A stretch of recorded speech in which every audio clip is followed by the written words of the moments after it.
దేశంలో తమకు ఎదురు లేదని విర్రవీగిన కాంగ్రెస్ని 1967లోనే మెడలో ఉంచిన సత్తా మీది. కానీ ఇప్పుడు రాజకీయం మారింది.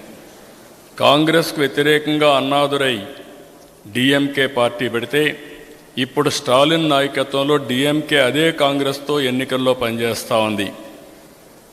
శ్రీలంకలో తమిళ కష్టాలకు కాంగ్రెస్ డిఎంకేనే కారణం అనే విషయం నేను వేరుగా చెప్పవలసిన అవసరం లేదు. తమిళల ప్రయోజనాల్ని దేశ ప్రయోజనాలు పట్టిన పార్టీలు కావాలన్నా, తమిళనాడు అభివృద్ధి దేశ ప్రగతి కోరుకునే ఎన్డీఏ కూటమి కావాలనే విషయం మీరు గుర్తుపెట్టుకోవాల్సిన అవసరం ఉంది.